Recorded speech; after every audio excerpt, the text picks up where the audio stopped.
Assalamualaikum warahmatullahi wabarakatuh, and salam sejahtera to all my student EHT01. Sekali lagi kita bertemu untuk pelajaran kita melalui video ini. Melalui video lepas, you all dah belajar tentang two types of cell.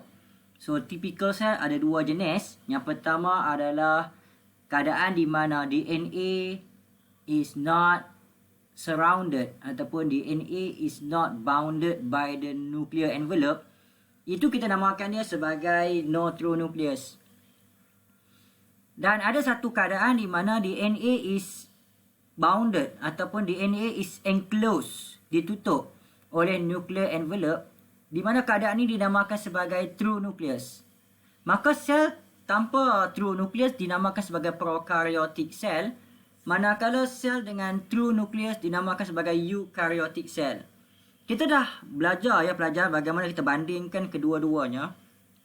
Hari ini kita akan fokus lanjut tentang eukaryotic cell.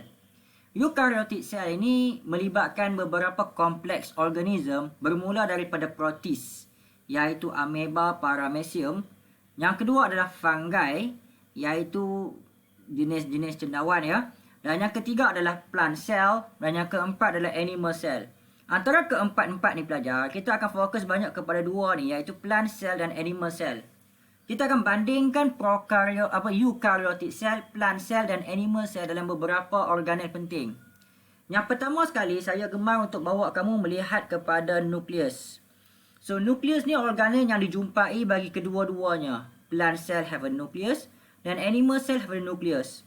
Nukleus bagi plant dan animal cell ini mempunyai nuclear envelope, mempunyai nucleolus dan mempunyai chromatin. Jadi ada chromatin. Chromatin ini adalah DNA yang loose. Mudah belajar Berikutnya kedua-dua plant dan animal cell ini mempunyai ribosom. Di mana ribosom ini menggunakan semua information, genetic information untuk kita sintesiskan kepada polypeptide. Ketiga, kedua-dua plant dan animal cell mempunyai endoplasmic reticulum. Animal cell ada endoplasmic reticulum. Dan endoplasmic reticulum ini dibahagikan kepada dua jenis, iaitu rough endoplasmic reticulum dan smooth endoplasmic reticulum. Nukleus ini adalah double membrane organelle. Ribosom, they have no membrane. Endoplasmic reticulum mempunyai single membrane organelle. Keempat, plant dan animal cell mempunyai satu lagi organel penting, iaitu Golgi apparatus. Ejaan Golgi apparatus, G mesti huruf besar sebab dia adalah nama orang, Camillo Golgi. Yang jumpa benda ni mesti wajib huruf besar. Tak kira di depan ayat atau di tengah ayat, Golgi G huruf besar. Berikutnya, kita akan fokus kepada satu organel yang dinamakan sebagai lysosom. Lysosom ni saya letakkan dengan garisan merah. Lysosom only found in animal. They have no lysosome found in the plant cell. So lysosom ni adalah digestive enzyme, di mana kadang-kadang animal cell ni akan mendapatkan nutrisi secara melalui food vacuole, dan semua food particle dalam food vacuole tersebut akan dihadamkan oleh enzim yang ada pada lysosom. So lysosom ni adalah organel yang ada pada animal. So lysosom adalah single membrane organelle. Yang keenam, vacuole. Namun untuk peringkat metilkurasi ni saya nak kamu tulis lengkap, large central vacuole. Large central vacuole ni hanya jumpa pada plant. They have no large central vacuole pada animal. Animal ni dia hanya ada vacuole kecil dalam bentuk food vacuole sahaja. So vacuole yang besar di tengah adalah terletak pada plant.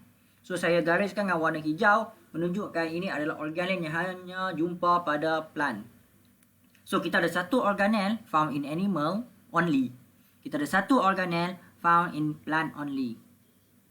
Berikutnya mitochondria. Mitochondria ni adalah satu organel yang penting sebagai site of the cellular respiration. Mitochondria found in plant cell and also animal cell.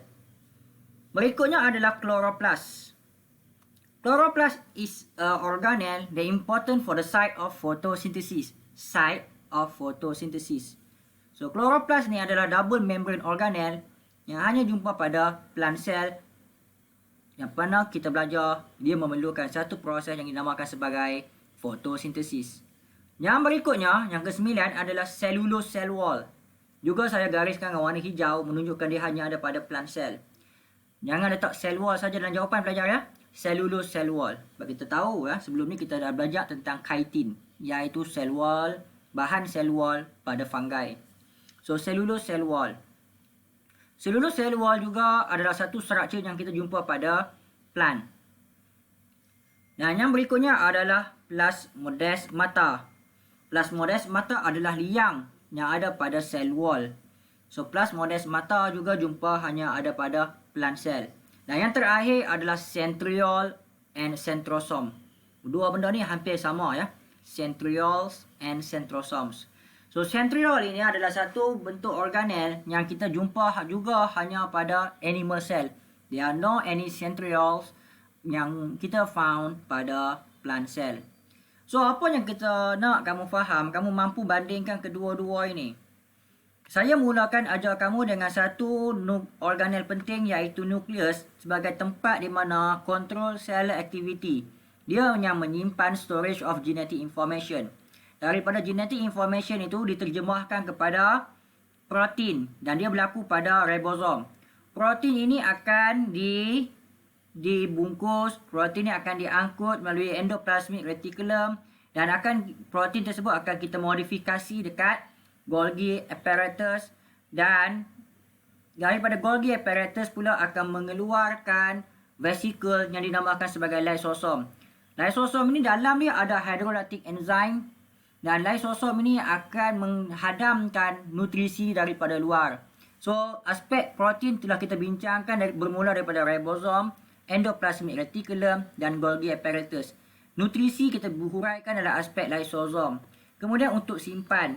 Bagi plant cell, kadang-kadang dia perlu simpan material-material tertentu yang kita simpan dalam large central vacuole. Untuk dapatkan tenaga, kita perlukan mitokondria.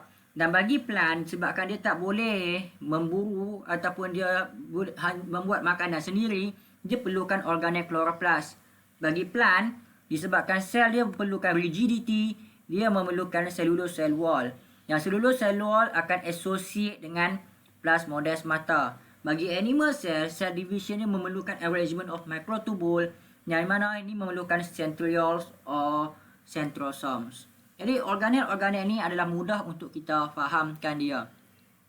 Jika kita fahamkan tentang plant, ada 4 benda di mana ada pada plant tanpa pada animal. Yang pertama, plant ada cellulose cell wall. Yang kedua, plant ada large central vacuole. Yang ketiga, plant ada chloroplast. Yang keempat, plant ada plasmodesmata. So plant have 4 organelle that lack in animal cell. Bagi animal pula, dia ada 2 benda yang tak ada pada plant. Yang pertama, animal cell have lysosome. Animal cell has centriole. So animal ada lysosome dan centriole, di mana kedua-dua benda ni they have lack in plant cell. Jadi mampukah pelajar comparekan dua-dua sel ni dengan baik? So saya harap kamu mampu. So kita akan bincangkan lagi lebih lanjut tentang 2 sel ini melalui video akan datang. So assalamualaikum warahmatullahi wabarakatuh dan salam sejahtera semua.